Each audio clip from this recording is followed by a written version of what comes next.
Good morning, good afternoon, good evening. This is Professor Sistrunk, and I'm reaching out to my students in CNS 141. Students, I want to apologize to you because this video should have came to you a lot earlier, but we had some problems with my pods today, and I have corrected them, and we all are working. I got to give a shout out to the team that helped out, the IT team, and also a couple of the administrators who work in a department. So shout out to them.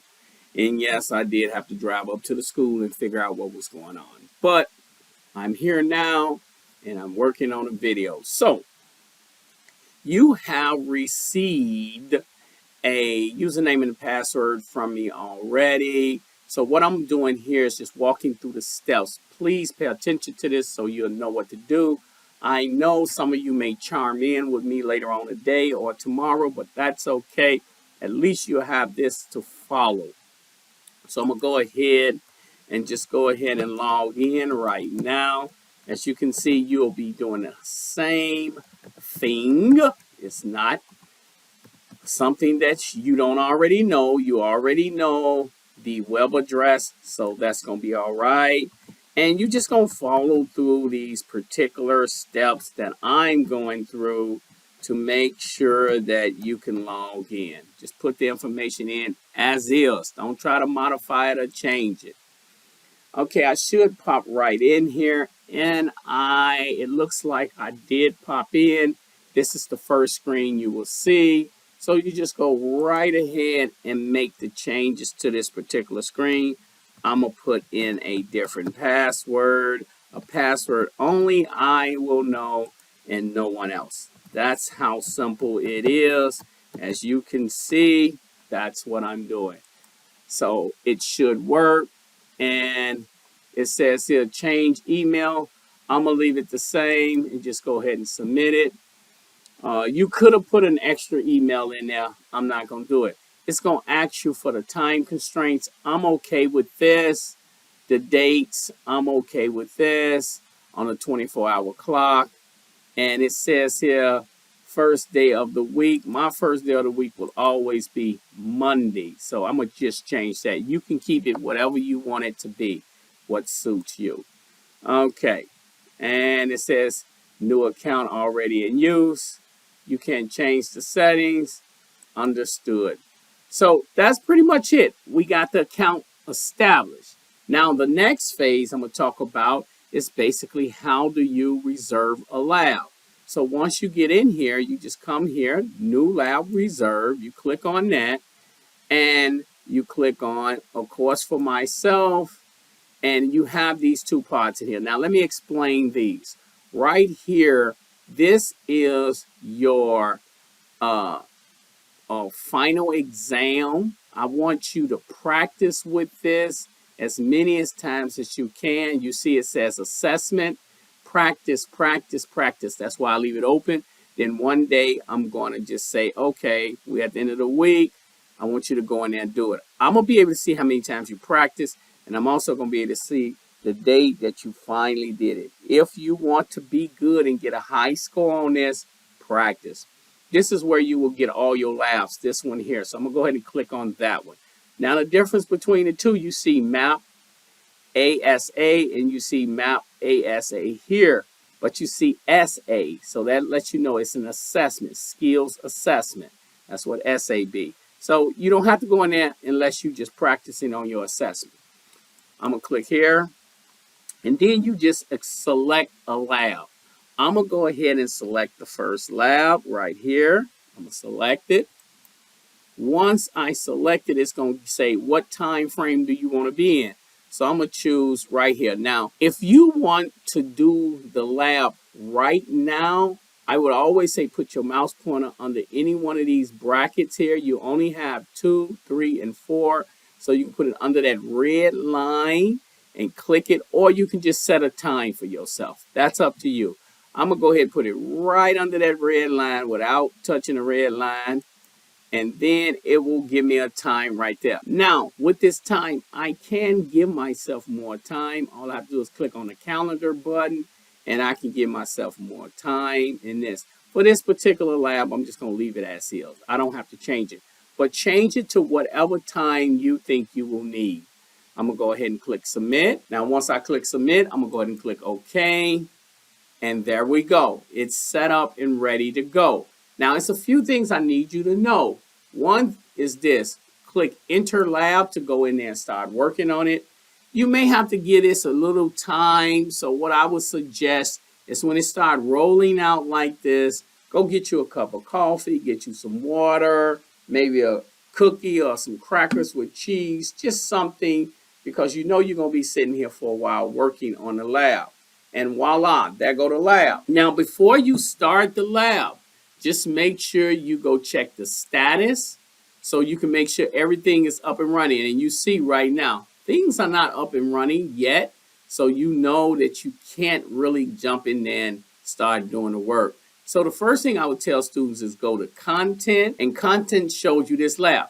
Now, I need you to complete this lab. Now, the difference between the labs inside of Netacad, where you got your book work at, is that you're going to see this NDG here. That's the one I'm going to be looking for labs.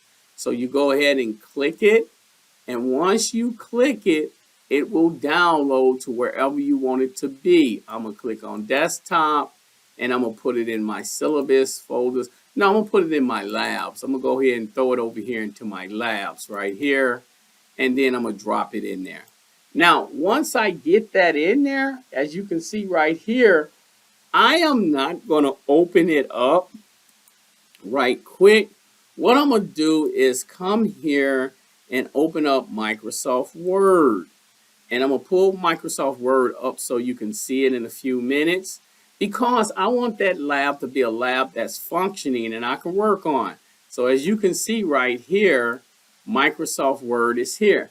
Now I'm going to go get that particular lab, and I'm going to drop it on top of an empty space in Microsoft Word, because I want to make sure that I can turn that lab into a Word doc. So if you don't see me moving around, it's only because I'm in the background over here working on something to get that lab. And I put it in my lab folder. Now I'm going to drag that PDF over here and put it right here. This is where I'm seeing it. You see that little plus right there? I'm going to drop it right there. And once I drop it right there, it will turn into, guess what? A Word doc. And there you go. Now I have this as a Word documentation, so I can begin to put my information inside of there. You know I need this document uploaded. So as you can see, I can go in here and make changes to stuff now that I have it as a Word doc. So this is what I'm going to use to read off, to follow up and do the work. That's how I want you to do it. And you're going to save this and upload it into assignments. I'm going to take this one here and drop it down here. So I no longer need this document anymore. So I'm going to come back over to topology. Here is my topology. Now we basically talked about this a little. You have a topology right here that outlines how this lab should be done. I'm going to check status again. Status telling me everything is automated operation. It's working now. I know it's working. It says initializing, but I'm going to go in there and just start working on it, even though it's acting a little crazy. Don't worry if you go in there and work on it, okay? Okay, let's go in here and work on this. So let's go back to topology. So in the lab, I want you to remember, I talked about what you are actually doing. So as you can see here, this is a basic switch and end devices configuration. It gives you the addressing scheme table right here, so you don't have to build an address. It tells you to set up the network topology, configure PC host, configure basic configuration, but most importantly, it gives you the background. Read your background and understand your background. I'm not going to do it here, but basically, it says here, use show commands to display the running configuration. Okay. And then it walks you through step by step everything you need to do. So I'm going to start doing some of this stuff.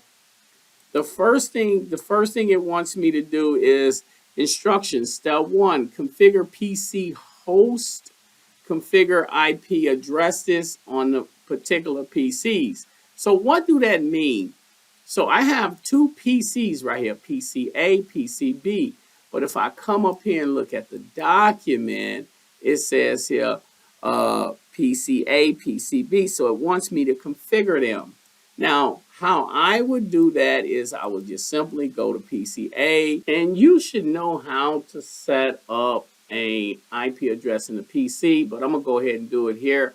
I'm gonna go ahead and click start, and then I'm gonna go to network. It's multiple ways you can go, but then I'm gonna go to networking and sharing up here, network and sharing center, and then I'm gonna come over here to local area network and click on that. Now, you may know a plethora of ways to do this, but this is the quickest way for me.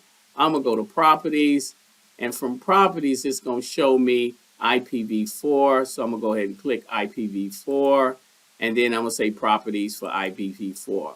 And it says obtain automatically. I'm going to go ahead and put in IP addresses. As you can see here, the IP addresses are 192.168.1.11 and then 10, and then automatically 255. But that should kick in. So for this one here, I think I have PCA. So I'm going to go ahead and drop the IP address in there, 192.168.1, and that last one for PCA is 10.10. Okay, let me back that up. .10. There we go. And if I hit tab, it automatically populates it. Okay, and that's all I'm done. I have to do there. So I'm gonna click OK. Close that out. I don't need it anymore. And then I'm gonna go to PCB and do the same thing. Click start. Go to network, network share, local area network, properties, IPv4, properties, use IP address, and I'm going to say 192.168.1.11. And there we go, tab, that gives me that. And then I can just go ahead and click OK. And there we go. We have it set up. Okay, did this particular work. So now that you did that, you want to go facilitate completing the other work. So that was just basic stuff that I did right there. So I configure static IP addresses for the PCs. I can verify connectivity. I didn't do that. But I can go to the switch now and start doing switch work. You're going to say enable, configure. I'm going to let you read all this because you need to know this. Remember this. So I'm just going to do a little of it, and then I'm going to close this out so I can send it to you guys. So when it comes to the switch, I come over here to switch 1. It wants me to go to switches, and the switch is going to be configured the same thing. So I'm going to go to switch 1 and actually start that switch. Give it a few minutes to come up. The switch is here. I'm going to hit enter a couple of times. And with the switch, I'm going to say enable. Remember, I want you to type it all the way out. I want to see your skill set. Configure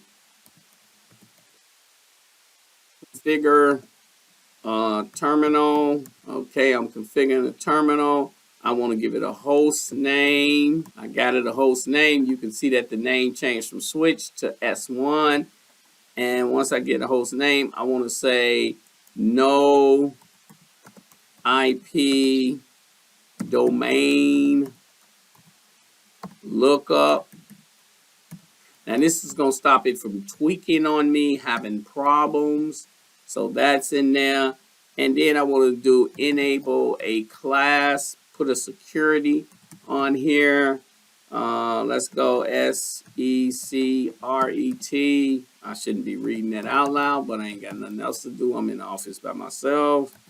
LINE. Okay. And we do this at work, so don't worry, you'll be doing it too.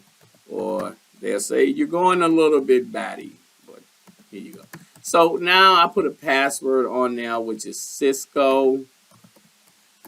And there it is. That's the first switch that I had to configure. Is it anything else? Of course, I want to put in here log in. Go ahead and throw that in there. Log in, and then I want to exit, of course. And I'm out of there. Now, I'm not going to go any further, but this is just the first thing you can do with your configuration. And the configuration is in there now.